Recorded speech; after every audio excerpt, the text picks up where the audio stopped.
Auguste de Villiers de l'Isle-Adam est un écrivain français d'origine bretonne. Né en 1838 à Saint-Brieuc, il nous quitte en 1889 à Paris. Ses œuvres les plus connues aujourd'hui sont ses Contes cruels de 1883, L'Ève future, roman de science-fiction paru en 1886, Tribula Bonomet, recueil de contes de 1887, et le drame Axel, annonçant le théâtre symboliste, est publié en volume dans sa version intégrale l'année suivant sa mort. Les trois nouvelles que vous allez pouvoir écouter sont tirées du recueil Contes cruels. En attendant de le retrouver prochainement sur cette chaîne, nous vous souhaitons une bonne écoute.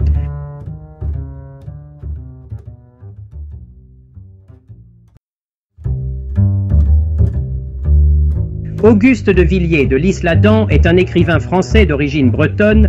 Né en 1838 à Saint-Brieuc, il nous quitte en 1889 à Paris. Ses œuvres les plus connues aujourd'hui sont ses Contes cruels de 1883, L'Ève future, roman de science-fiction paru en 1886, Tribula Bonomet, recueil de contes de 1887, et le drame Axel, annonçant le théâtre symboliste, est publié en volume dans sa version intégrale l'année suivant sa mort.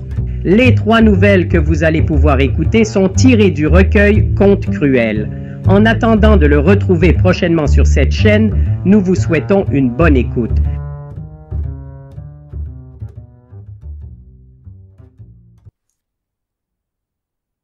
De Villiers de l'Isle-Adam, extrait du recueil Contes cruels, 2 augures. Jeunes gens de France, âmes de penseurs et d'écrivains, maîtres d'un art futur, jeunes créateurs qui venez, l'éclair au front, confiants en votre foi nouvelle, déterminés à prendre, s'il le faut, cette devise, par exemple, que je vous offre, endurer pour durer. Vous qui, perdus encore sous votre lampe d'étude en quelque froide chambre de la capitale, vous êtes dit tout bas, ô presse puissante, à moi tes milliers de feuilles où j'écrirai des pensées d'une beauté nouvelle. Vous avez le légitime espoir qu'il vous sera permis d'y parler selon ce que vous avez mission de dire, et non d'y ressasser ce que la cohue en démence veut qu'on lui dise. Vous pensez, humbles et pauvres, que vos pages de lumière jetées à l'humanité paieront au moins le prix de votre pain quotidien et l'huile de vos veilles? Eh bien, écoutez le colloque bizarre et d'apparence paradoxale, quoique du plus incontestable des réalismes, qui s'est établi récemment entre un directeur certain de l'une de ces gazettes et l'un de nos amis, lequel s'était déguisé un jour par curiosité en aspirant journaliste.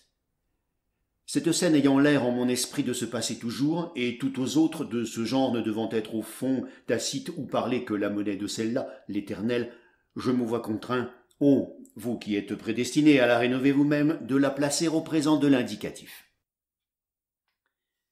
Pénétrons en ce cabinet presque toujours d'un si beau vert, où le directeur, un de ces hommes qui traitent les honnêtes bourgeois de matière abonnable, est assis devant la table, un coude appuyé sur le bras de son fauteuil, le menton dans la main, paraissant méditer et jouant négligemment de l'autre main avec le traditionnel couteau d'ivoire. Apparaît un garçon de salle, il remet une carte à ce penseur. Celui-ci la prend, y jette un coup d'œil distrait, puis hausse d'inquiets sourcils et, après un tressaillement léger, se remettant, « Un inconnu !» murmure-t-il. « Quelques gascons se vantant pour arriver jusqu'à moi. Tout le monde est connu aujourd'hui, percé à jour. Et quelle mine a ce monsieur ? C'est un jeune homme, monsieur.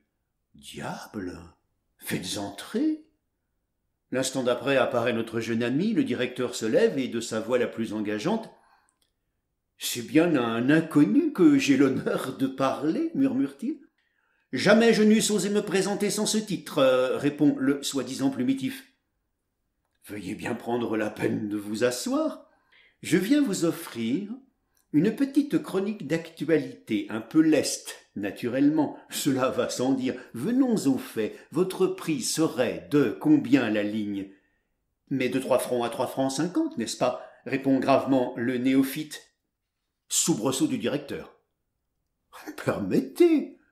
Le Montépin, le Hugo même, le Duterrail enfin ne se paie pas à ce taux-là, réplique-t-il. Le jeune homme se lève et d'un ton froid. Je vois que monsieur le directeur oublie que je suis totalement inconnu, dit-il. Asseyez-vous, je vous en prie. Les affaires ne se traitent pas comme cela. Je ne disconviens pas que, par le temps qui court, un inconnu ne soit en effet un oiseau rare. Toutefois, j'ajouterai, monsieur, interrompt d'un ton dégagé l'aspirant écrivain, que je suis haut, mais sans l'ombre de talent, d'une absence de talent magistrale. Ce qu'on appelle un crétin dans le langage du monde. Mon seul talent, c'est d'être rompu aux arcanes des boxes anglaises et irlandaises un peu serrées. Quant à la littérature, je vous le déclare, c'est pour moi lettre close et scellée de 7 cachets. « Hein » s'écrie le directeur, tremblant de joie. « Vous prétendez sans talent littéraire ?» Jeune présomptueux. Je suis en mesure de prouver, séance tenante, mon impéritie en la matière. Impossible, hélas. Vous vous vantez, balbutie le directeur, évidemment remué au plus secret de ses plus vieux espoirs. Je suis, continue l'étranger avec un doux sourire, ce qui s'appelle un terne et suffisant grimaud doué d'une niaiserie d'idées et d'une trivialité de style de premier ordre. Une plume banale par excellence. Vous ? Allons donc. Oh, si c'était vrai. Monsieur, je vous jure. À d'autres, reprend le directeur, les yeux humectés avec un mélancolique sourire. Puis regardant le jeune homme avec attendrissement. Oui, voilà bien la jeunesse qui ne doute de rien. Le feu sacré, les illusions. Du premier coup, l'on se croit arrivé. Aucun talent, dites-vous. Mais savez-vous bien, monsieur, qu'il faut, de nos jours, être un homme des plus remarquables, pour n'avoir aucun talent, un homme considérable, que souvent ce n'est qu'au prix d'une 50aine d'années de lutte, de travaux, d'humiliations et de misères que l'on y arrive et que l'on n'est alors qu'un parvenu. Ô jeunesse, printemps de la vie, primavera della vita. Mais moi, monsieur, moi qui vous parle, voici 20 ans que je cherche un homme qui n'ait pas de talent, entendez-vous? Jamais je n'ai pu en trouver un. J'ai dépensé plus d'un demi-million à cette chasse au merle blanc. Je me suis emballé dans cette folle entreprise. Que voulez-vous, j'étais jeune, candide, je me suis ruiné. Tout le monde a du talent aujourd'hui, mon cher monsieur. Vous, tout comme les autres, ne nous surfaisons pas. Croyez-moi, c'est inutile. Ces vieux jeux, ces ficelles, cela ne prend plus, soyons sérieux. Monsieur, de tels soupçons, si j'avais du talent, je ne serais pas ici. Et où seriez-vous donc? À me soigner, je vous prie de le croire. Le fait est, gazouille alors le directeur en se radoucissant et toujours avec son fin sourire, le fait est que mon garçon de salle, tenez, le gracieux qui m'a remis votre carte, un licencié ès-lettres, s'il vous plaît, et palmé comme tel, hein? Comme c'est beau la science. De nos jours, cela mène à tout. N'est rien moins que l'auteur de 3 ou 4 magnifiques ouvrages dramatiques et, passez-moi le mot, littéraires, couronné enfin dans maints concours de l'Institut de France sur des centaines d'autres représentés de préférence naturellement au sien. Eh bien, le malheureux n'a voulu suivre aucun traitement. Aussi, de l'aveu de ses meilleurs amis, n'est-ce en réalité qu'un folle qui ne saurait arriver à rien. Il le déclare avec des larmes dans la voix, un ivrogne, un bohème, un proxénète, un filou et un raté, en ajoutant, les yeux au ciel, « Quel dommage !» Mon Dieu, je sais bien qu'à Paris, où il est convenu que tout le monde est déshonoré le matin et réhabilité le soir, cela ne tire pas à conséquence. Au fond, c'est même une réclame. Mais sa maladroite insouciance, n'en sachant pas extraire une fortune, avouez qu'il est légitime qu'on lui en veuille. C'est donc par pure humanité que je daigne le soustraire momentanément à l'hospice. Revenons à vous. Inconnu, et sans l'ombre de talent, disons-nous. Non, je ne puis y croire. Votre fortune serait faite et la mienne aussi. C'est 6 francs la ligne que je vous offrirais. Voyons, entre nous, qui me garantit la nullité de cet article? Lisez, monsieur, articule avec fierté le jeune tentateur.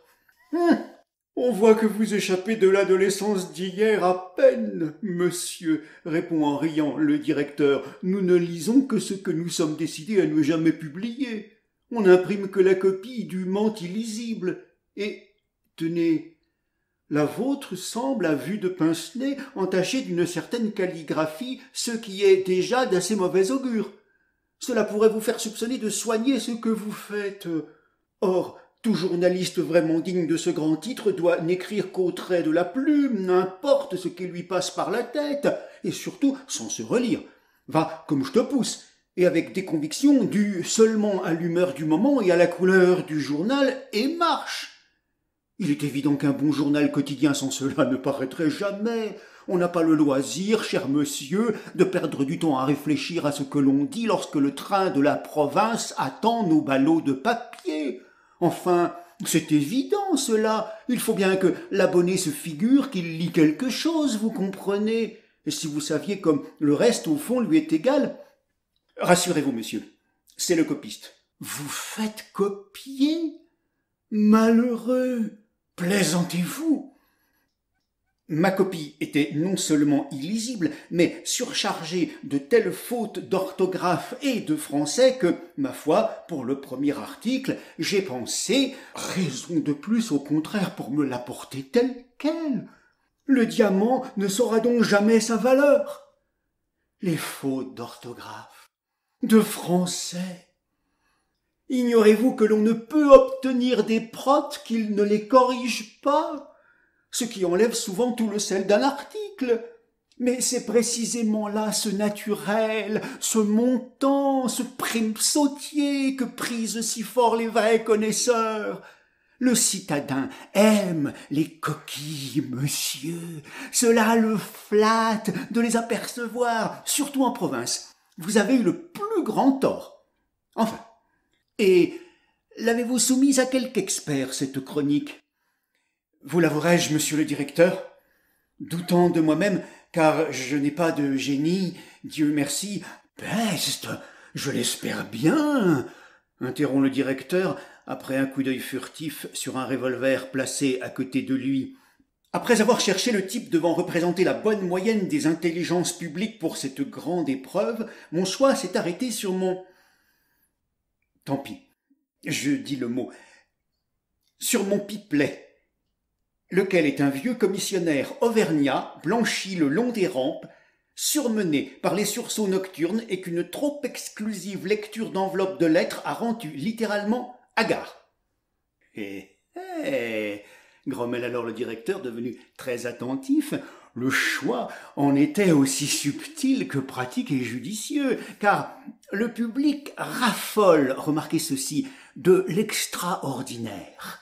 Mais comme il ne sait pas très bien en quoi consiste en littérature, passez-moi toujours le mot, ce même extraordinaire dont il raffole, il s'ensuit à mes yeux que l'appréciation d'un portier doit sembler préférable en bon journaliste à celle du Dante.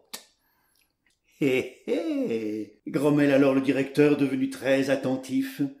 Le choix était en effet aussi subtil que pratique et judicieux, car le public raffole, remarquez ceci, de l'extraordinaire. Mais, comme il ne sait pas très bien en quoi consiste en littérature, passez-moi toujours le mot, ce même extraordinaire dont il raffole, il s'ensuit à mes yeux que l'appréciation d'un portier doit sembler préférable en bon journalisme à celle du Dante. Et quel verdict a rendu l'homme du cordon, s'il vous plaît? Transporté, ravi, aux anges, au point de m'arracher ma copie des mains pour la relire lui-même, craignant d'avoir été dupe de mon débit. C'est lui qui m'a fourni le mot de la fin.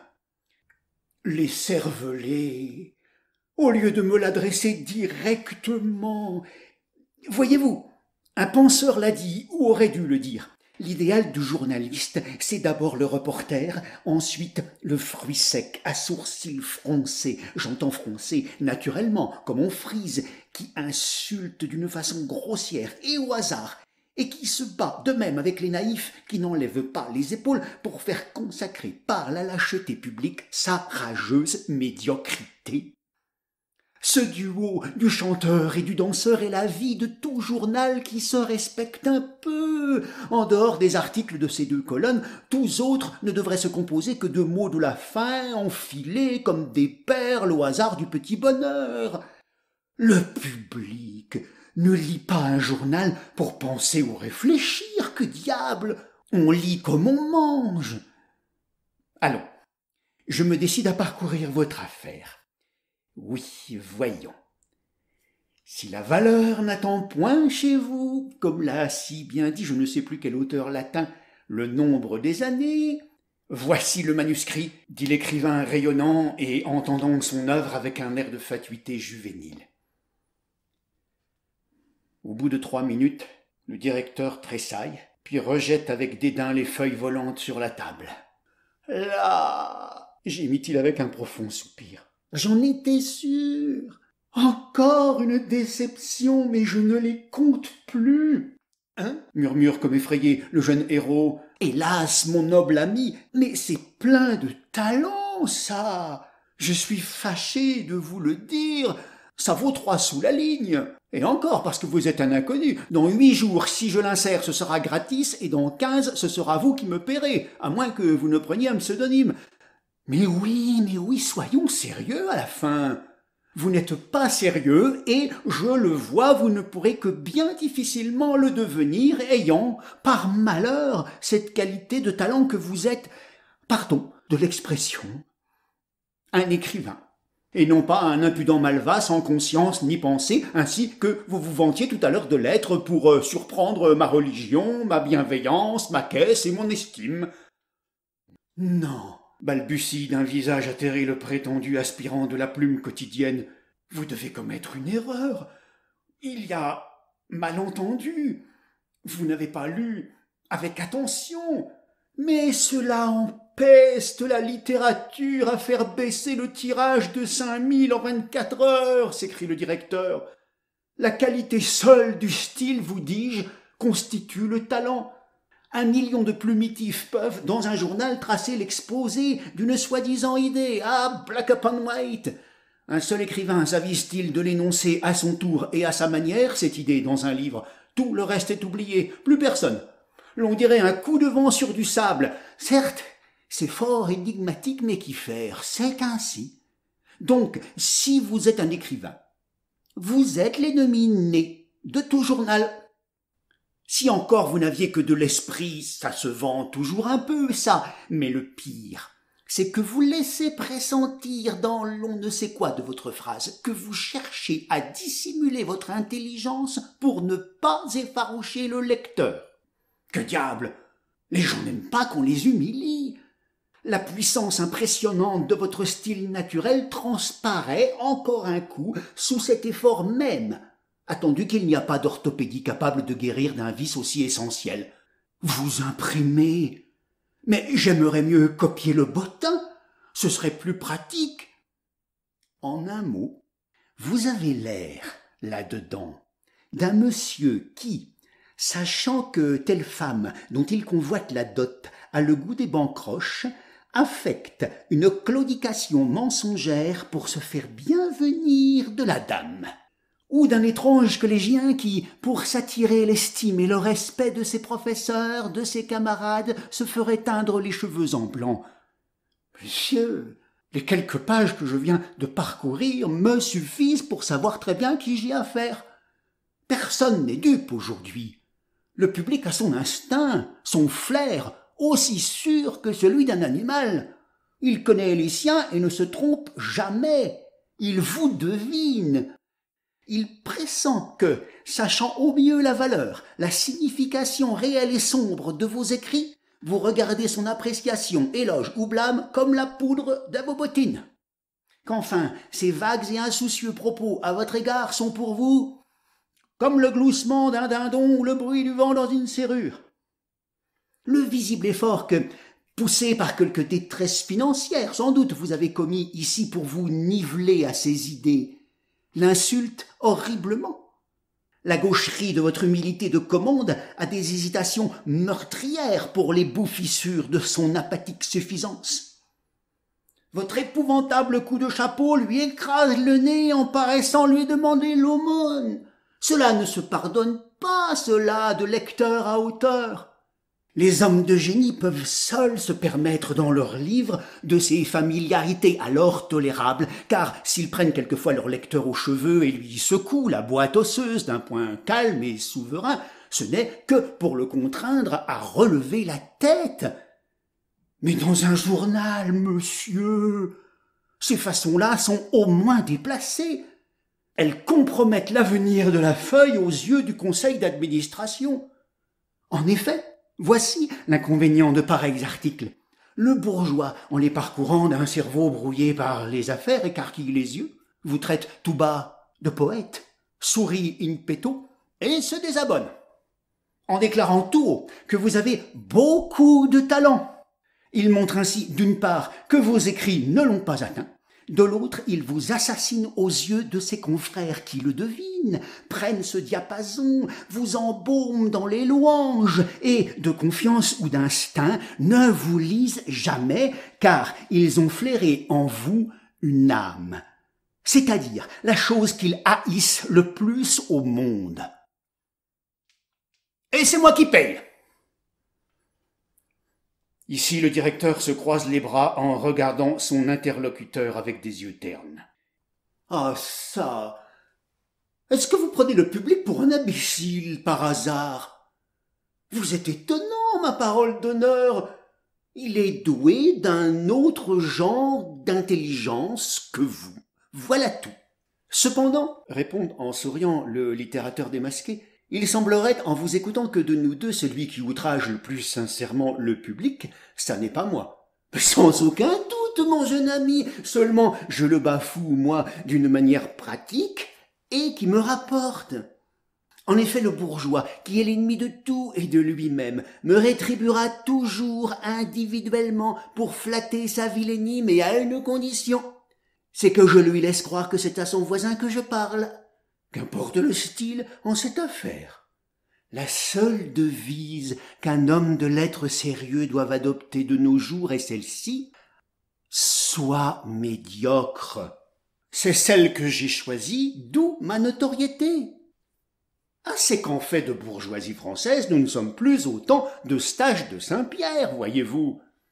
Nous avons progressé, l'esprit humain marche.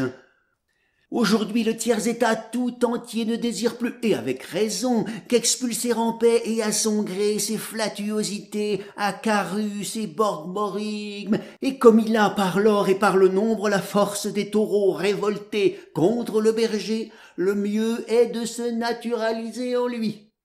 Or, vous arrivez, vous, prétendant lui faire ingurgiter des bonbonnes d'aloès liquides dans des coquemars d'or ciselés.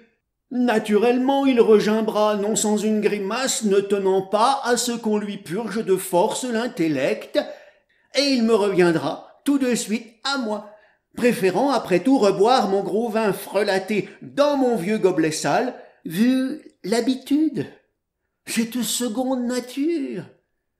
Non, poète. Aujourd'hui la mode n'est pas au génie. Les rois, tout ennuyeux qu'ils soient, approuvent et honorent Shakespeare, Molière, Wagner, Hugo, etc. Les républiques bannissent Échille, proscrivent le Dante, décapitent André Chénier. En république, voyez-vous, on a bien d'autres choses à faire que d'avoir du génie. On a tant d'affaires sur les bras, vous comprenez. Mais cela n'empêche pas les sentiments. Concluons. Mon jeune ami, c'est triste à dire, mais vous êtes atteint de beaucoup, d'énormément de talent. Pardonnez-moi ma rude franchise, mon intention n'est pas de vous blesser, certaines vérités sont dures à entendre à votre âge, je le sais, mais du courage. Je comprends, j'approuve même l'effort inouï que vous avez fait, dis-je, commis, dans la répréhensible action de cet article. Mais que voulez-vous? Cet effort est stérile. Il est impossible de devenir une canaille sincère. Il faut le don. Il faut l'onction. C'est de naissance. Il ne faut pas qu'un article infâme sente le haut le cœur, mais la sincérité. Et, surtout, l'inconscience. Sinon vous serez antipathique. On vous devinera. Le mieux est de vous résigner. Toutefois, si vous n'êtes pas un génie, comme je l'espère, sans en être sûr, votre cas n'est pas désespéré. En ne travaillant pas, vous arriverez peut-être. Par exemple, si vous vouliez vous constituer sciemment plagiaire, cela ferait polémique, on vendrait, et vous pourriez alors revenir me voir. Sans cela, rien à faire ensemble. Tenez, moi qui vous parle, je vous le dis tout bas, j'ai du talent, comme vous. Aussi, je n'écris jamais dans mon journal. Je serais réduit en 3 jours à la mendicité. D'ailleurs, j'ai mes raisons pour ne pas écrire le moindre livre, pour ne pas imprimer la moindre ligne qui pourrait faire peser sur mon avenir le soupçon d'une capacité quelconque. Je ne veux derrière moi que le néant. Quoi? Pas même 10 lignes? Interrompt le littérateur d'un air étonné. Non, rien. Je tiens à devenir ministre, répond d'un ton péremptoire le directeur. Ah, c'est différent. Et je laisse crier au paradoxe. Et ce que je vous dis est tellement absolu, au point de vue pratique, voyez-vous, que si le portefeuille des Beaux-Arts, par exemple, dépendait en France du suffrage universel, vous seriez le premier, tout en haussant les épaules, à voter pour moi. Mais oui, soyons sérieux, que diable, je ne plaisante jamais. Allons, laissez-moi votre manuscrit tout de même. Permettez, monsieur, répond alors l'inconnu en ressaisissant son travail sur la table. Vous faites erreur ici. En politique, mes idées sont autres qu'en journalisme et je ne comprendrai, au portefeuille en question, qu'un homme d'une droiture, d'une capacité, d'un savoir et d'une dignité d'esprit des plus rares. Or, en dehors de la feuille que vous dirigez, il y a en France des journalistes dont la probité défie l'entraînement vénal de l'époque, dont le style sonne pur, dont le verbe flambe clair et dont l'utile critique rectifie sans cesse les jugements inconsidérés de la foule. Je vous atteste que dans l'hypothèse dont vous parlez, je donnerai ma voix de préférence à l'un d'entre eux. Oh, je crois que vous vous emballez, mon jeune ami. La probité n'a pas d'époque.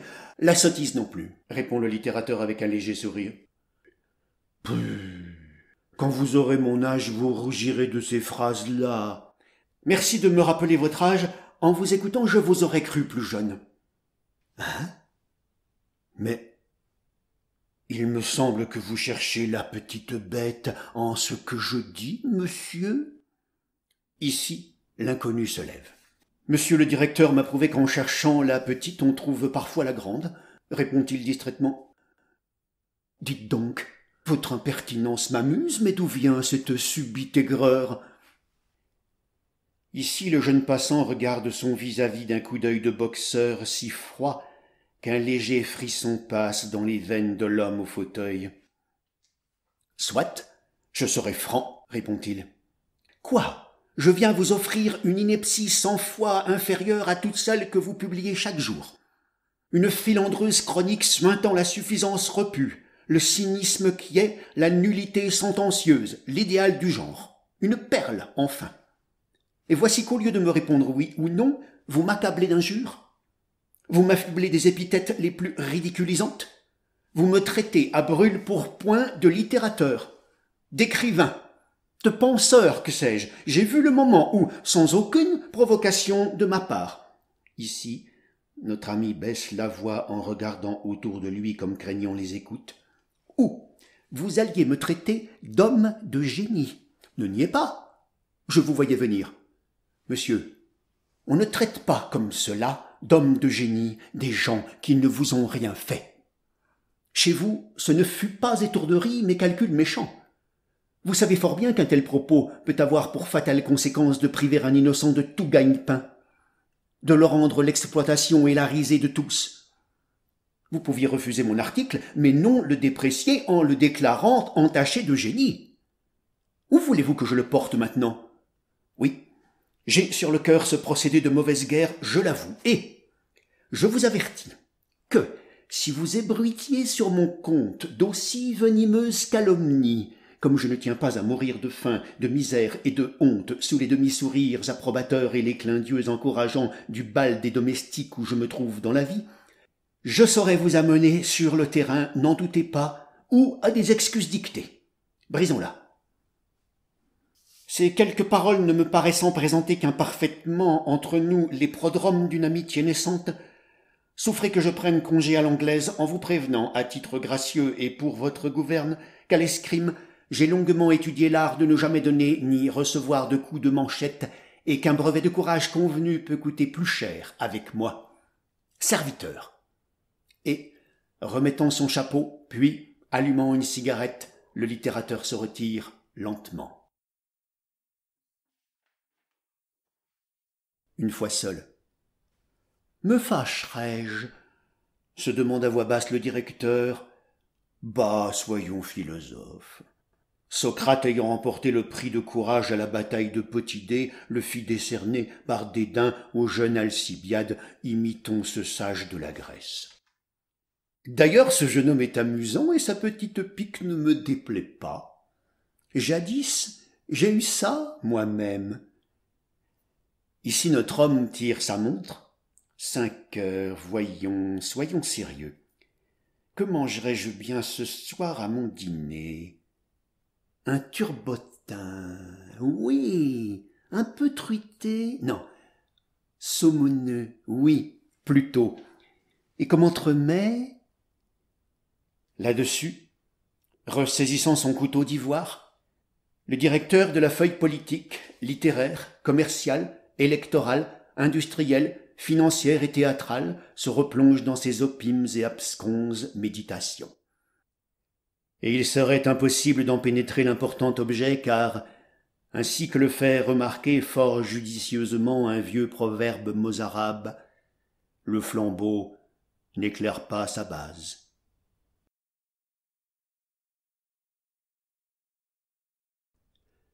De Villiers de l'Isle-Adam, extrait du recueil Contes cruels, Virginie et Paul. C'est la grille des vieux jardins du pensionnat. 10 heures sonnent dans le lointain. Il fait une nuit d'avril, claire, bleue et profonde. Les étoiles semblent d'argent.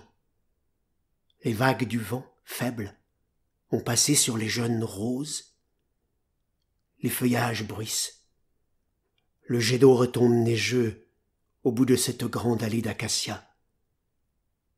Au milieu du grand silence, un rossignol, âme de la nuit, fait scintiller une pluie de notes magiques. Alors que les 16 ans vous enveloppaient de leur ciel d'illusion, avez-vous aimé une toute jeune fille? Vous souvenez-vous de ce gant oublié sur une chaise dans la tonnelle? Avez-vous éprouvé le trouble d'une présence inespérée, subite? Avez-vous senti vos joues brûler lorsque, pendant les vacances, les parents souriaient de votre timidité l'un près de l'autre? Avez-vous connu le doux infini de 2 yeux purs qui vous regardaient avec une tendresse pensive? Avez-vous touché, de vos lèvres, les lèvres d'une enfant tremblante et brusquement pâlie, dont le sein battait contre votre cœur oppressé de joie? Les avez-vous gardées au fond du reliquaire, ces fleurs bleues cueillies le soir près de la rivière en revenant ensemble? Cachées depuis les années séparatrices au plus profond de votre cœur, un tel souvenir est comme une goutte d'essence de l'Orient enfermée en un flacon précieux. Cette goutte de baume est si fine et si puissante que, Si l'on jette le flacon dans votre tombeau, son parfum, vaguement immortel, durera plus que votre poussière. Oh, s'il est une chose douce, par un soir de solitude, c'est de respirer encore une fois l'adieu de ce souvenir enchanté. Voici l'heure de l'isolement.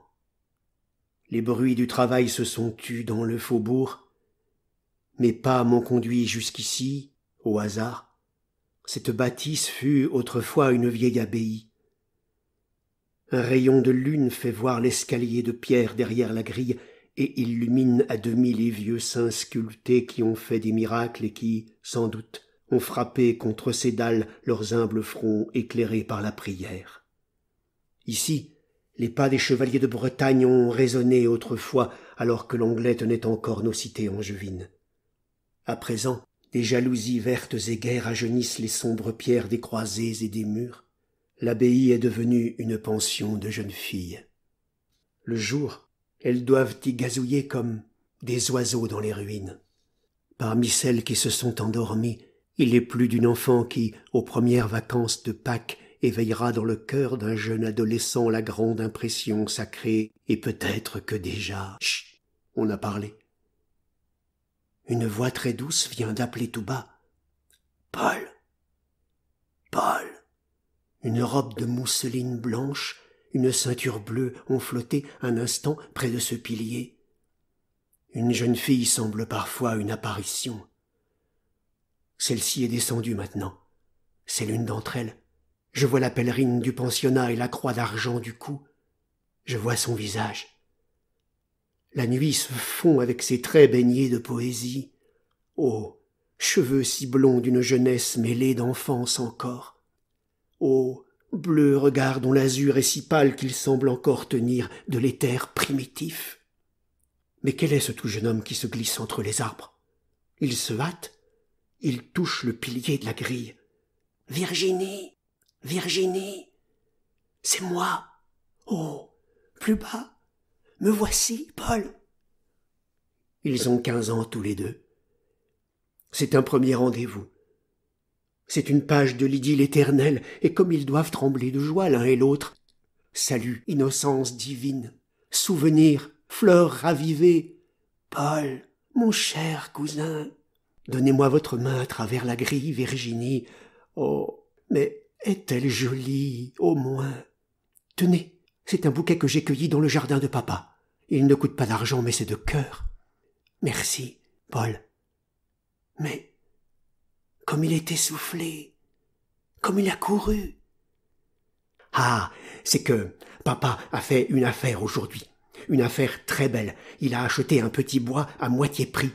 Des gens étaient obligés de vendre vite, une bonne occasion. Alors, comme il était content de la journée, je suis resté avec lui pour qu'il me donnât un peu d'argent. Et puis je me suis pressé pour arriver à l'heure. Nous serons mariés dans 3 ans si vous passez bien vos examens, Paul. Oui. Je serai un avocat. Quand on est un avocat, on attend quelques mois pour être reconnu, et puis on gagne aussi un peu d'argent. Souvent beaucoup d'argent. Oui. Est-ce que vous êtes heureuse au pensionnat, ma cousine? Oh oui, Paul. Surtout depuis que Madame Panier a pris de l'extension. D'abord, on n'était pas si bien, mais maintenant, il y a ici des jeunes filles des châteaux. Je suis l'ami de toutes ces demoiselles. Oh, elles ont de bien jolies choses. Et alors, depuis leur arrivée, nous sommes bien mieux, parce que Madame Panier peut dépenser un peu plus d'argent. C'est égal, ces vieux murs. Ce n'est pas très gai d'être ici. Si, on s'habitue à ne pas les regarder. Mais, voyons, Paul, avez-vous été voir notre bonne tante? Ce sera sa fête dans 6 jours, il faudra lui écrire un compliment, elle est si bonne. Je ne l'aime pas beaucoup, moi, ma tante. Elle m'a donné, l'autre fois, de vieux bonbons du dessert, au lieu, enfin, d'un vrai cadeau. Soit une jolie bourse, soit des petites pièces pour mettre dans ma tirelire. Paul, ce n'est pas bien. Il faut être toujours bien aimant avec elle et la ménager. Elle est vieille, et elle nous laissera aussi un peu d'argent. C'est vrai. Oh, Virginie, entends-tu ce rossignol? Paul, Prenez bien garde de me tutoyer quand nous ne serons pas seuls. Ma cousine, puisque nous devons nous marier. D'ailleurs, je ferai attention. Mais, comme c'est joli, le rossignol. Quelle voix pure et argentine. Oui, c'est joli, mais ça empêche de dormir. Il fait très doux ce soir. La lune est argentée. C'est beau. Je savais bien que vous aimiez la poésie, ma cousine. Oh oui, la poésie. J'étudie le piano. Au collège, j'ai appris toutes sortes de beaux vers pour vous les dire, ma cousine. Je sais presque tout Boileau par cœur. Si vous voulez, nous irons souvent à la campagne quand nous serons mariés. Dites. Certainement, Paul. D'ailleurs, maman me donnera en dot sa petite maison de campagne où il y a une ferme. Nous irons là souvent passer l'été, et nous agrandirons cela un peu, si possible. La ferme rapportera aussi un peu d'argent. Ah, tant mieux. Et puis l'on peut vivre à la campagne pour beaucoup moins d'argent qu'à la ville. C'est mes parents qui m'ont dit cela. J'aime la chasse et je tuerai aussi beaucoup de gibier. Avec la chasse, on économise aussi un peu d'argent. Puis c'est la campagne, mon Paul, et j'aime tant tout ce qui est poétique. J'entends du bruit là-haut. Hein? Chut! Il faut que je remonte. Madame Panier pourrait s'éveiller. Au revoir, Paul. Virginie, vous serez chez ma tante dans 6 jours? Au dîner? J'ai peur aussi que papa ne s'aperçoive que je me suis échappé. Il ne me donnerait plus d'argent. Votre main, vite! Pendant que j'écoutais, ravi, le bruit céleste d'un baiser, les 2 anges se sont enfuis. L'écho attardé des ruines vaguement répétait « De l'argent, un peu d'argent ». Ô jeunesse, printemps de la vie, soyez bénis, enfants, dans votre extase, vous dont l'âme est simple comme la fleur, vous dont les paroles, évoquant d'autres souvenirs à peu près pareils à ce premier rendez-vous, font verser de douces larmes à un passant. De Villiers de l'Isle-Adam, extrait du recueil Contes cruels, L'Intersigne. Un soir d'hiver, qu'entre gens de pensée nous prenions le thé autour d'un bon feu chez l'un de nos amis, le baron Xavier de la V, un pâle jeune homme que d'assez longues fatigues militaires subies, très jeunes encore en Afrique, avait rendu d'une débilité de tempérament et d'une sauvagerie de mœurs peu communes. La conversation tomba sur un sujet des plus sombres. Il était question de la nature, de ces coïncidences extraordinaires, stupéfiantes, mystérieuses, qui surviennent dans l'existence de quelques personnes. Voici une histoire, nous dit-il, que je n'accompagnerai d'aucun commentaire, elle est véridique.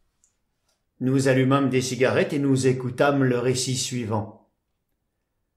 En 1876, au solstice de l'automne, vers ce temps où le nombre toujours croissant des inhumations accomplies à la légère, beaucoup trop précipitées, enfin, commençait à révolter la bourgeoisie parisienne et à la plonger dans les alarmes, un certain soir, sur les 8 heures, à l'issue d'une séance de spiritisme les plus curieuses, je me sentis en rentrant chez moi, sous l'influence de ce spleen héréditaire dont la noire obsession des joues ait réduit à néant les efforts de la faculté.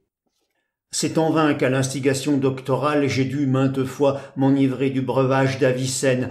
En vain me suis-je assimilé sous toute formule des quintaux de fer et, foulant aux pieds tous les plaisirs, ai-je fait descendre, nouveau Robert d'Arbrissel, le vif argent de mes ardentes passions jusqu'à la température des Samoyèdes. Rien n'a prévalu.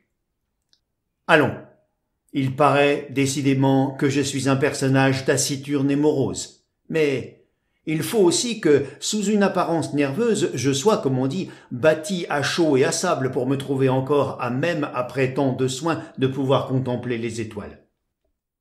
Ce soir-là, donc, une fois dans ma chambre, en allumant un cigare aux bougies de la glace, je m'aperçus que j'étais mortellement pâle, et je m'ensevelis dans un ample fauteuil, vieux meuble en velours grenat capitonné où le vol des heures sous mes longues songeries me semble moins lourd. L'accès de spleen devenait pénible jusqu'au malaise. Et, jugeant impossible d'en secouer les ombres par aucune distraction mondaine, surtout au milieu des horribles soucis de la capitale, je résolus, par essai, de m'éloigner de Paris, d'aller prendre un peu de nature au loin, de me livrer à de vifs exercices, à quelques salubres parties de chasse par exemple, pour tenter de diversifier. À peine cette pensée me fut-elle venue, à l'instant même où je me décidais pour cette ligne de conduite, le nom d'un vieil ami oublié depuis des années, l'abbé Maucombe, me passa dans l'esprit. « L'abbé Maucombe », dis-je à voix basse. Ma dernière entrevue avec le savant prêtre datait du moment de son départ pour un long pèlerinage en Palestine. La nouvelle de son retour m'était parvenue. Autrefois, il habitait l'humble presbytère d'un petit village en Basse-Bretagne. Maucombe devait y disposer d'une chambre quelconque, d'un réduit. Sans doute, il y avait amassé dans ses voyages quelques anciens volumes, des curiosités du Liban. Les étangs, auprès des manoirs voisins, recélaient à le parier du canard sauvage. Quoi de plus opportun? Et si je voulais jouir avant les premiers froids de la dernière quinzaine du féerique mois d'octobre dans les rochers rougis, si je tenais à voir encore resplendir les longs soirs d'automne sur les hauteurs boisées, je devais me hâter. La pendule sonna 9 heures, je me levai, je secouai la cendre de mon cigare, puis, en homme de décision, je mis mon chapeau, ma houppelande et mes gants, je pris ma valise et mon fusil, je soufflai les bougies et je sortis, en fermant sournoisement et à triple tour la vieille serrure à secret qui fait l'orgueil de ma porte. 3/4 d'heure après, le convoi de la ligne de Bretagne m'emportait vers le petit village de Saint-Maur, desservi par l'abbé Maucombe. J'avais même trouvé le temps, à la gare, d'expédier une lettre crayonnée à la hâte en laquelle je prévenais mon père de mon départ. Le lendemain matin, j'étais à Ayr, d'où Saint-Maur n'est distant que de 2 lieues environ. Désireux de conquérir une bonne nuit, afin de pouvoir prendre mon fusil dès le lendemain au point du jour, et toute sieste d'après déjeuner me semblant capable d'empiéter sur la perfection de mon sommeil, je consacrai ma journée, pour me tenir éveillé malgré la fatigue, à plusieurs visites chez d'anciens compagnons d'études. Vers 5 heures du soir, ces devoirs remplis, je fis sceller au soleil d'or où j'étais descendu, et aux lueurs du couchant, je me trouvai en vue d'un hameau. Chemin faisant, je m'étais remémoré le prêtre chez lequel j'avais dessein de m'arrêter pendant quelques jours. Le laps de temps qui s'était écoulé depuis notre dernière rencontre, les excursions, les événements intermédiaires et les habitudes d'isolement devaient avoir modifié son caractère et sa personne. J'allais le retrouver grisonnant, mais je connaissais la conversation fortifiante du docteur Hector et je me faisais une espérance de songer aux veillées que nous allions passer ensemble. L'abbé Maucombe, ne cessais-je de me répéter tout bas. Excellente idée! En interrogeant sur sa demeure les vieilles gens qui paissaient les bestiaux le long des fossés, je dus me convaincre que le curé, en parfait confesseur d'un Dieu de miséricorde, s'était profondément acquis l'affection de ses ouailles, et, lorsqu'on m'eut bien indiqué le chemin du presbytère assez éloigné du pâté de masures et de chaumines qui constitue le village de Saint-Maur, je me dirigeai de ce côté. J'arrivai. L'aspect champêtre de cette maison, les croisées et leurs jalousies vertes, les 3 marges de grès, les lierres, les clématites et les rosetiers qui s'enchevêtraient sur les murs jusqu'au toit d'où s'échappait d'un tuyau à girouette un petit nuage de fumée, m'inspirèrent des idées de recueillement, de santé et de paix profonde. Les arbres d'un verger voisin montraient, à travers un treillis d'enclos, leurs feuilles rouillées par l'énervante saison. Les 2 fenêtres de l'unique étage brillaient des feux de l'Occident. Une niche où se tenait l'image d'un bienheureux était creusée entre elles. Je mis pied à terre silencieusement. J'attachai le cheval au volet et je levai le marteau de la porte en jetant un coup d'œil de voyageur à l'horizon derrière moi.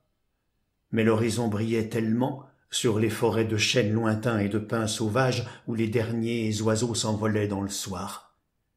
Les oiseaux d'un étang couvert de roseaux, dans l'éloignement, réfléchissaient si solennellement le ciel. La nature était si belle, au milieu de ces airs calmés, dans cette campagne déserte, à ce moment où tombe le silence, que je restai, sans quitter le marteau suspendu, que je restai muet.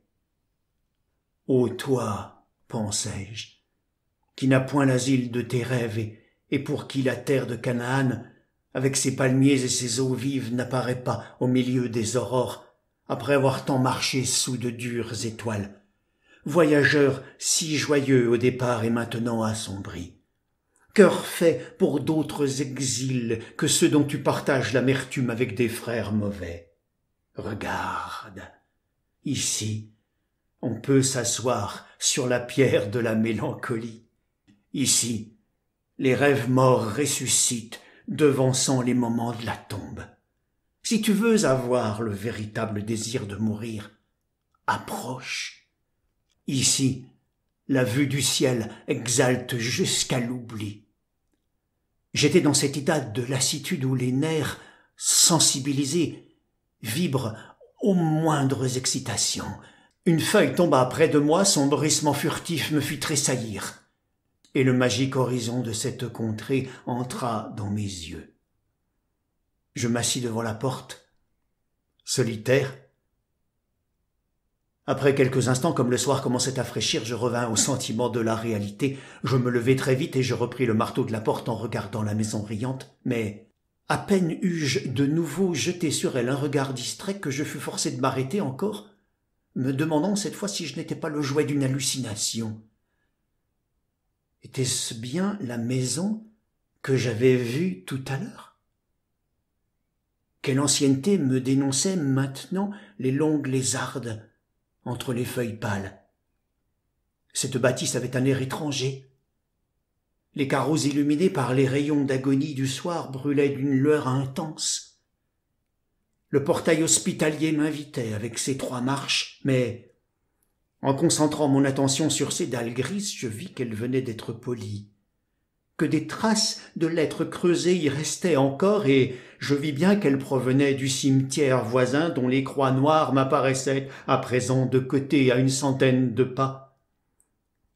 Et la maison me sembla changer à donner le frisson, et les échos du lugubre coup de marteau que je laissai retomber dans mon saisissement retentirent dans l'intérieur de cette demeure comme les vibrations d'un glas. Ces sortes de vues, étant plutôt morales que physiques, s'effacent avec rapidité. Oui, j'étais, à n'en pas douter une seconde, la victime de cet abattement intellectuel que j'ai signalé. Très empressé de voir un visage qui m'aida par son humanité à en dissiper les souvenirs, je poussai le loquet sans attendre davantage, j'entrai. La porte mue par un poids d'horloge se referma d'elle-même derrière moi.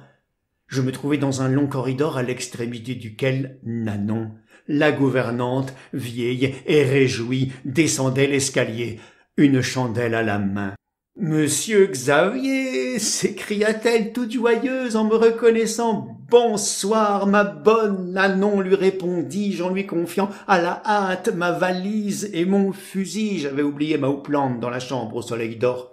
Je montai. 1 minute après, je serrai dans mes bras mon vieil ami. L'affectueuse émotion des premières paroles et le sentiment de la mélancolie du passé nous oppressèrent quelque temps, l'abbé et moi. Nanon vint nous apporter la lampe et nous annoncer le souper. « Mon cher Maucombe, lui dis-je en passant mon bras sous le sien pour descendre, c'est une chose de toute éternité que l'amitié intellectuelle et je vois que nous partageons ce sentiment.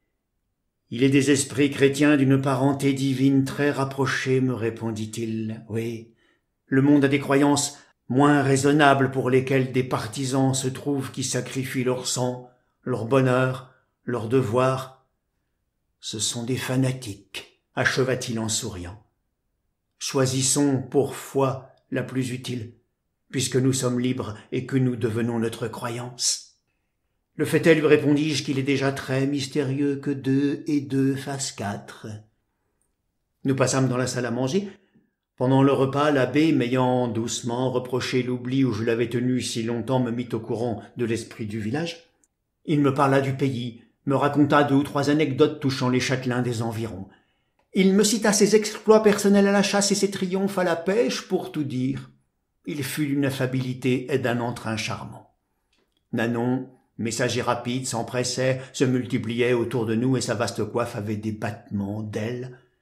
Comme je roulais une cigarette en prenant le café, Maucombe, qui était un ancien officier de dragon, m'imita. Le silence des premières bouffées nous ayant surpris dans nos pensées, je me mis à regarder mon hôte avec attention. Ce prêtre était un homme de 45 ans à peu près, d'une haute taille. De longs cheveux gris entouraient de leurs boucles enroulées sa maigre et forte figure. Les yeux brillaient de l'intelligence mystique. Ses traits étaient réguliers et austères. Le corps svelte résistait au pli des années. Il savait porter sa longue soutane. Ses paroles, empreintes de science et de douceur, étaient soutenues par une voix bien timbrée, sortie d'excellents poumons. Il me paraissait enfin d'une santé vigoureuse, les années l'avaient fort peu atteint. Il me fit venir dans son petit salon bibliothèque. Le manque de sommeil en voyage prédispose aux frissons. La soirée était d'un froid vif avant-coureur de l'hiver aussi. Lorsqu'une brassée de sarment flamba devant mes genoux entre 2 ou 3 rondins, j'éprouvai quelque réconfort. Les pieds sur les chenets et accoudés entre 2 fauteuils de cuir bruni, nous parlâmes naturellement de Dieu. J'étais fatigué, j'écoutais sans répondre. Pour conclure, me dit Maucombe en se levant, nous sommes ici pour témoigner par nos œuvres, nos pensées, nos paroles et notre lutte contre la nature. Pour témoigner si nous pesons le poids. Et il termina par une citation de Joseph de Maistre, « Entre l'homme et Dieu, il n'y a que l'orgueil. » Ce nonobstant, lui dis-je, nous avons l'honneur d'exister, nous les enfants gâtés de cette nature dans un siècle de lumière. Préférons-lui la lumière des siècles, répondit-il en souriant. Nous étions arrivés sur le palier, nos bougies à la main. Un long couloir parallèle à celui d'en bas séparait de celle de mon hôte la chambre qui m'était destinée. Il insista pour m'y installer lui-même, nous y entrâmes. Il regarda s'il ne manquait rien, et comme rapprochés nous nous donnions la main et le bonsoir, un vif reflet de ma bougie tomba sur son visage. Je tressaillis, cette fois. Était-ce un agonisant qui se tenait debout, là, près de ce lit? La figure qui était devant moi ne pouvait pas être celle du souper. Ou du moins, si je la reconnaissais vaguement, il me semblait que je ne l'avais vue en réalité qu'en ce moment-ci.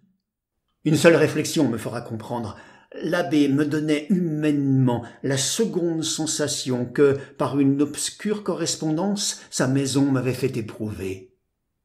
La tête que je contemplais était grave, très pâle, d'une pâleur de mort, et les paupières étaient baissées.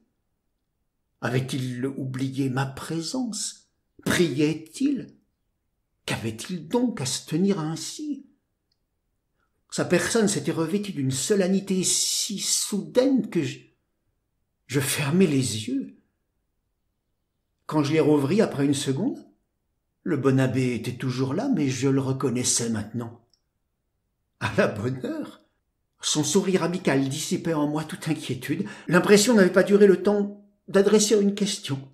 Ça avait été un saisissement, une sorte d'hallucination. Maucombe me souhaita une seconde fois la bonne nuit et se retira. Une fois seul, un profond sommeil, voilà ce qu'il me faut, pensai-je. Incontinent, je songeais à la mort, j'élevai mon âme à Dieu et je me mis au lit. L'une des singularités d'une extrême fatigue est l'impossibilité du sommeil immédiat. Tous les chasseurs ont éprouvé ceci, c'est un point de notoriété. Je m'attendais à dormir vite et profondément. J'avais fondé de grandes espérances sur une bonne nuit, mais, au bout de 10 minutes, je dus reconnaître que cette gêne nerveuse ne se décidait pas à s'engourdir. J'entendais des tic-tac, des craquements brefs du bois et des murs, sans doute des horloges de mort. Chacun des bruits imperceptibles de la nuit se répondait en tout mon être par un coup électrique. Les branches noires se heurtaient dans le vent au jardin. À chaque instant, des brins de lierre frappaient ma vitre. J'avais surtout le sens de l'ouïe d'une acuité particulière à celle des gens qui meurent de faim. J'ai pris 2 tasses de thé, pensai-je, c'est cela. Et m'accoudant sur l'oreiller, je me mis à regarder obstinément la lumière de la bougie sur la table auprès de moi. Je la regardais avec fixité, entre les cils, avec cette attention intense que donne au regard l'absolue distraction de la pensée. Un petit bénitier en porcelaine coloriée, avec sa branche de buis, était suspendu auprès de mon chevet. Je mouillai tout à coup mes paupières avec de l'eau bénite pour les rafraîchir, puis j'éteignis la bougie et je fermai les yeux. Le sommeil s'approchait, la fièvre s'apaisait. J'allais m'endormir. 3 petits coups secs impératifs furent frappés à ma porte. « Hein ?» me dis-je, en sursaut. Alors je m'aperçus que mon premier sommeil avait déjà commencé. J'ignorais où j'étais, je me croyais à Paris. Certains repos donnent ces sortes d'oublis risibles. Ayant même presque aussitôt perdu de vue la cause principale de mon réveil, je m'étirai voluptueusement dans une complète inconscience de la situation. « À propos, » me dis-je tout à coup, « mais on a frappé ?» Quelle visite peut bien... À ce point de ma phrase, une notion confuse et obscure que je n'étais plus à Paris, mais dans un presbytère de Bretagne, chez l'abbé Maucombe, me vint à l'esprit. En un clin d'œil, je fus au milieu de la chambre. Ma première impression, en même temps que celle du froid aux pieds, fut celle d'une vive lumière. La pleine lune brillait en face de la fenêtre au-dessus de l'église et à travers les rideaux blancs, découpait son angle de flamme déserte et pâle sur le parquet. Il était bien minuit. Mes idées étaient morbides. Qu'était-ce donc?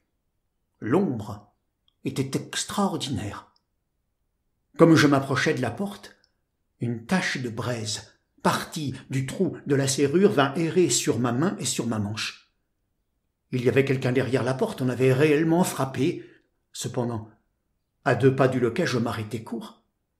Une chose me paraissait surprenante, la nature de la tache qui courait sur ma main. C'était une lueur glacée, sanglante, n'éclairant pas. D'autre part, comment se faisait-il que je ne voyais aucune ligne de lumière sous la porte dans le corridor?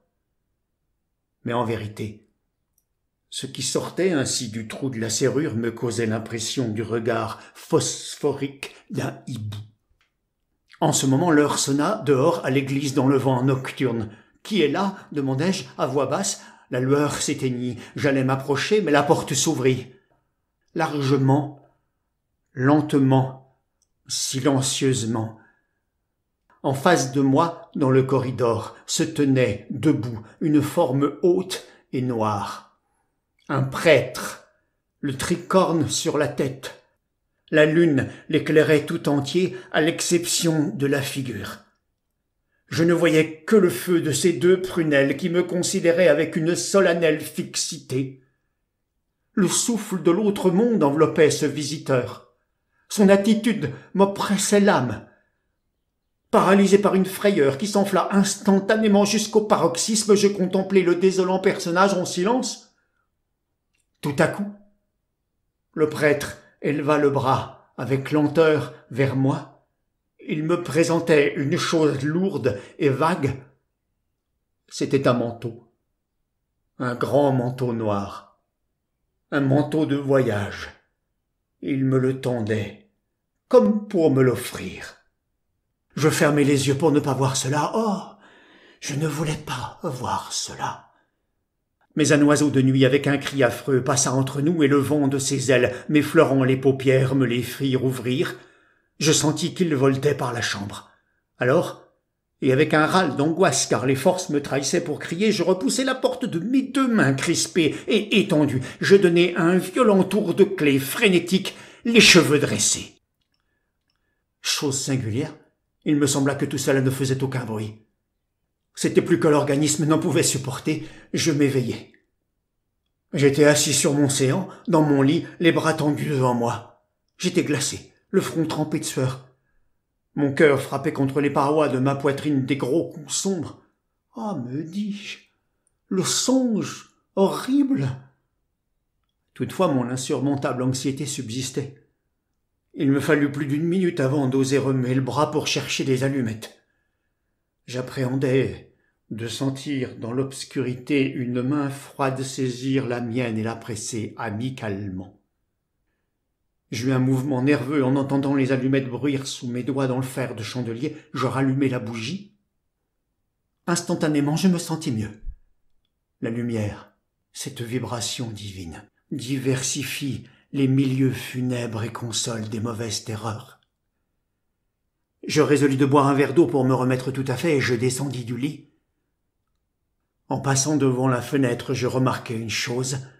La lune était exactement pareille à celle de mon songe, bien que je ne l'eusse pas vue avant de me mettre au lit et, en allant, la bougie à la main, examiner la serrure de la porte, je constatai qu'un tour de clé avait été donné en dedans, ce que je n'avais point fait avant mon sommeil.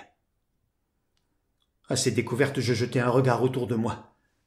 Je commençai à trouver que la chose était revêtue d'un caractère bien insolite. Je me recouchai, je m'accoudai, je cherchai à me raisonner, à me prouver que tout cela n'était qu'un accès de somnambulisme très lucide, mais je me rassurai de moins en moins. Cependant la fatigue me prit comme une vague, berça mes noires pensées et m'endormit brusquement dans mon angoisse.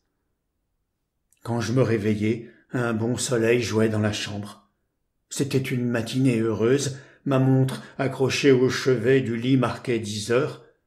Or, pour nous réconforter, est-il rien de tel que le jour, le radieux soleil, surtout quand on sent les dehors embaumés et la campagne pleine d'avents frais dans les arbres, les fourrés épineux, les fossés couverts de fleurs et tout humides d'aurore. Oh.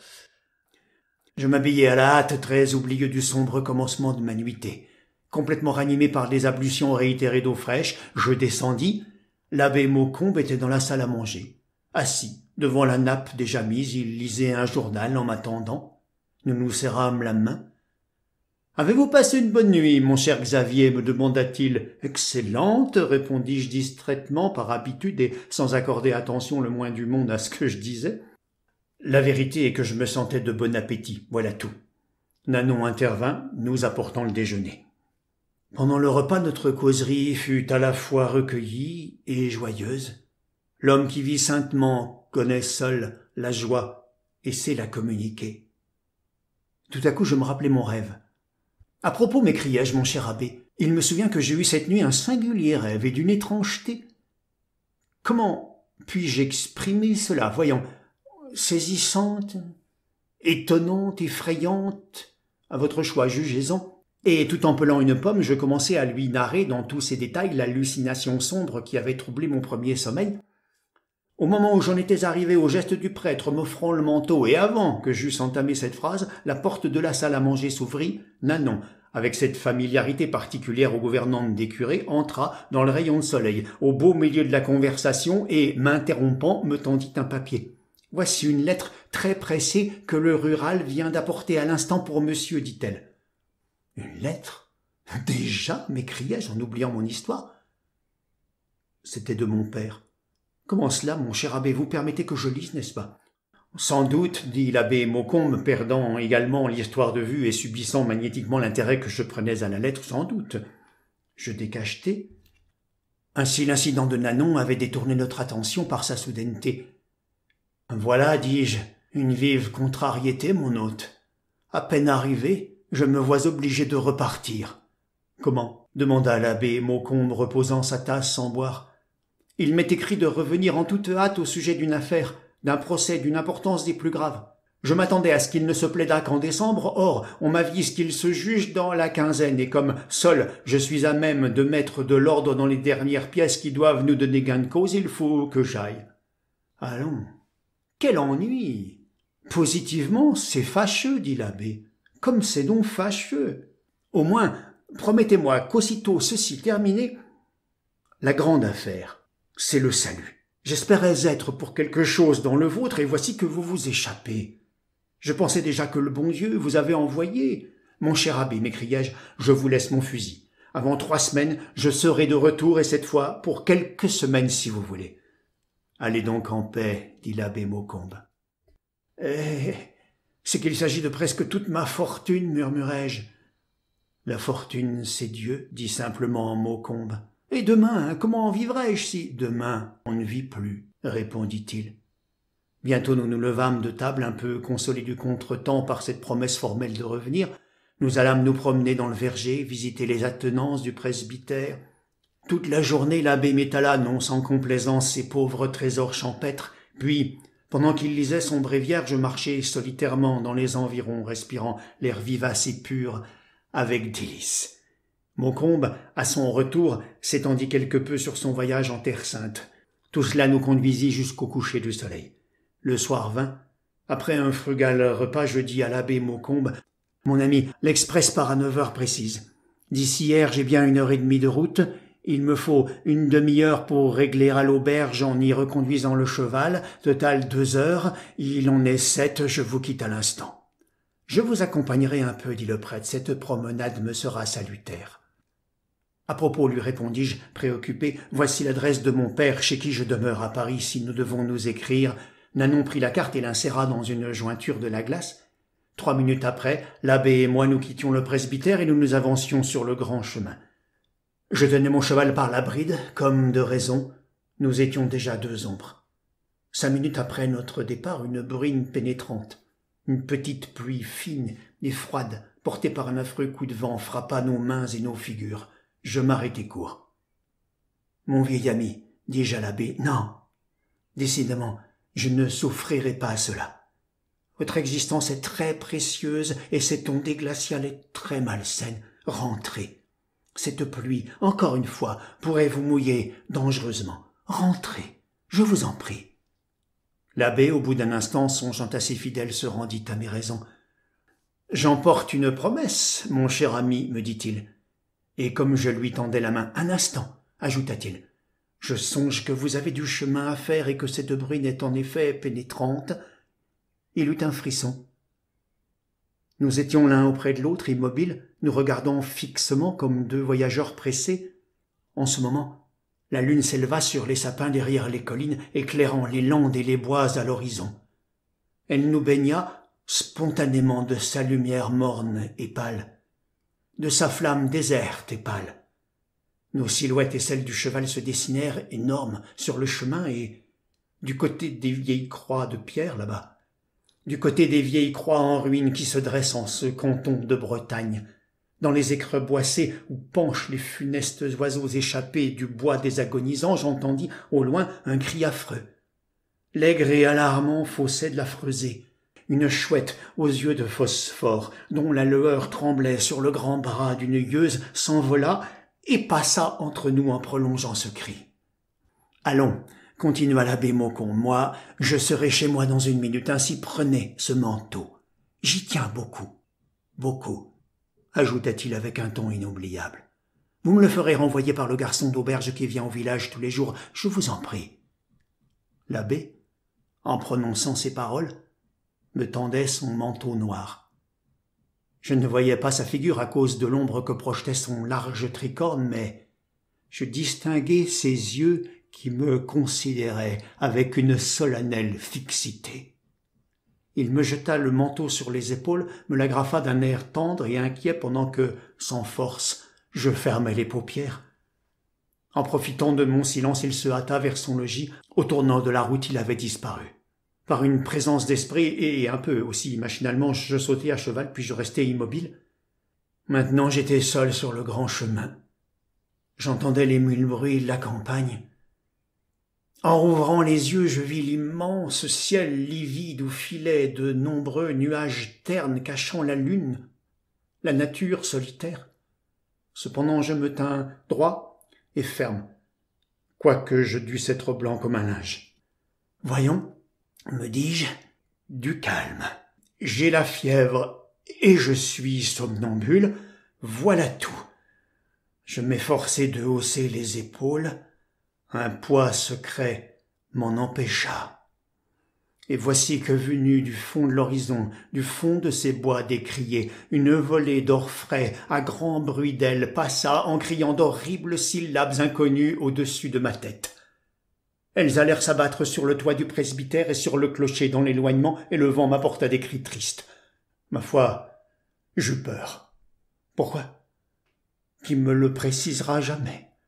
J'ai vu le feu, j'ai touché de la mienne plusieurs épées, mes nerfs sont mieux trempés peut-être que ceux des plus flegmatiques et des plus blafards. J'affirme toutefois, très humblement, que j'ai eu peur ici et pour de bon. J'en ai conçu même, pour moi, quelque estime intellectuelle. N'a pas peur de ces choses-là qui veut.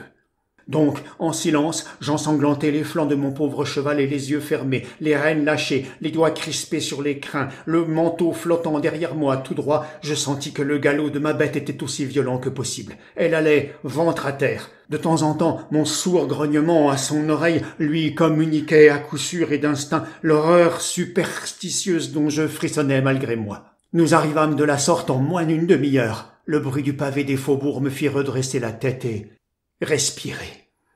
Enfin, je voyais des maisons, des boutiques éclairées, les figures de mes semblables derrière les vitres. Je voyais des passants. Je quittais le pays des cauchemars. À l'auberge, je m'installai devant le bon feu. La conversation des rouliers me jeta dans un état voisin de l'extase. Je sortais de la mort. Je regardais la flamme entre mes doigts, j'avalais un verre de rhum, je reprenais, enfin, le gouvernement de mes facultés. Je me sentais rentrer dans la vie réelle. J'étais même, disons-le, un peu honteux de ma panique. Aussi comme je me sentis tranquille lorsque j'accomplis la commission de l'abbé Maucombe. Avec quel sourire mondain j'examinai le manteau noir en le remettant à l'hôtelier. L'hallucination était dissipée. J'eusse fait volontiers, comme dit Rabelais, le bon compagnon. Le manteau en question ne me parut rien offrir d'extraordinaire, ni même de particulier, si ce n'est qu'il était très vieux et même rapiécé, recousu, redoublé, avec une espèce de tendresse bizarre. Une charité profonde, sans doute, portait l'abbé Maucombe à donner en aumône le prix d'un manteau neuf. Du moins, je m'expliquais la chose de cette façon. « Cela se trouve bien, dit l'aubergiste. Le garçon doit aller au village tout à l'heure, il va partir. Il rapportera le manteau chez monsieur Maucombe en passant vers 10 heures. » 1 heure après, dans mon wagon, les pieds sur la chauffeuse, enveloppé dans ma houppelande reconquise, je me disais en allumant un bon cigare et en écoutant le bruit du sifflet de la locomotive, « Décidément, j'aime encore mieux ce cri-là que celui des hiboux. » Je regrettais un peu, je dois l'avouer, d'avoir promis de revenir. Là-dessus, je m'endormis enfin d'un bon sommeil, oubliant complètement ce que je devais traiter désormais de coïncidences insignifiantes. Je dus m'arrêter 6 jours à Chartres pour collationner des pièces qui, depuis, amenèrent la conclusion favorable de notre procès. Enfin, l'idée obsédée d'idées de paperasse et de chicane, et sous l'abattement de mon maladif ennui, je revins à Paris juste le soir du 7e jour de mon départ du presbytère. J'arrivai directement chez moi sur les 9 heures, je montai, je trouvai mon père dans le salon. Il était assis auprès d'un guéridon éclairé par une lampe, il tenait une lettre ouverte à la main. Après quelques paroles, « Tu ne sais pas, j'en suis sûr, quelle nouvelle m'apprend cette lettre, me dit-il. Notre bon vieil abbé Maucombe est mort depuis ton départ. » Je ressentis à ces mots une commotion. « Hein ?» répondis-je. « Oui. Mort avant-hier vers minuit, 3 jours après ton départ de son presbytère, d'un froid gagné sur le grand chemin.